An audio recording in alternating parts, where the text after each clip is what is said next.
Have you people ever wondered that why the Mormon Church is so rich? They call it the richest church in America you've never really heard about. Not the Vatican, not a TV megachurch. I'm talking about the Church of Jesus Christ of Latter-day Saints, the Mormon Church. And here's the shocking part. This religious institution is sitting on an empire estimated at over $100 billion, larger than Apple's cash reserves, bigger than some of Wall Street's banks, and wealthier than entire countries. But how? How does a faith, born less than 200 years ago in the American frontier, end up becoming one of the most powerful financial giants in the world? This is not just a story about religion. It's a story about money, secrecy, and strategy. The Mormon Church began in the 1830s under its founder Joseph Smith, with little more than a handful of followers. They were persecuted, pushed out of towns, and forced to cross deserts. Eventually, they built their stronghold in Utah. But from the very beginning, the church enforced one rule that would change its destiny: tithing. Every member is expected to give 10% of their income to the church, not as charity, not as an optional donation, as a sacred obligation.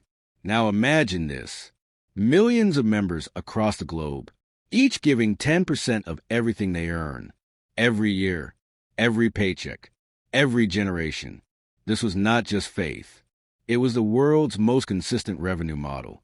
The church didn't just keep money in collection plates. It invested.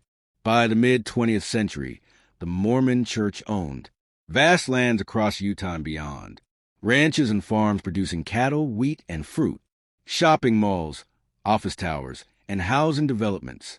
Today, the church is America's largest private landowner in states like Florida and among the top in the entire country.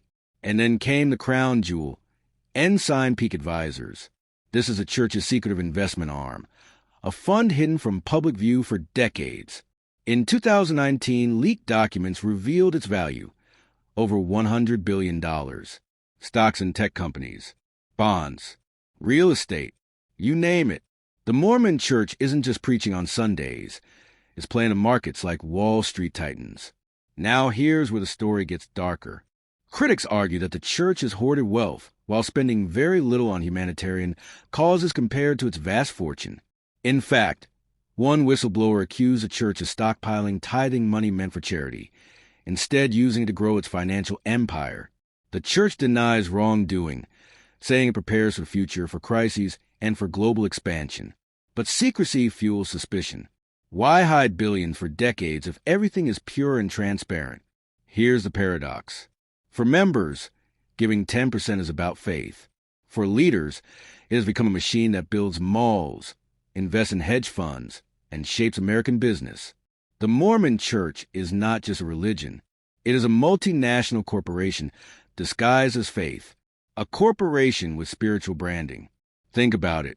Every prayer, every hymn, every sermon, quietly feeding into an empire that could rival the biggest players in global finance. So the next time someone asks, why is the Mormon Church so rich? The answer isn't luck. It isn't even miracles. It's strategy, a system of tithes, culture of discipline, and a secretive investment empire built quietly over decades. The story of the Mormon Church isn't just about God. It's about money, power, and a fortune that, even now, may only be the tip of the iceberg. Because if history has taught us anything, the richest empires are not always the ones that shout the loudest. Sometimes they're the ones praying in silence,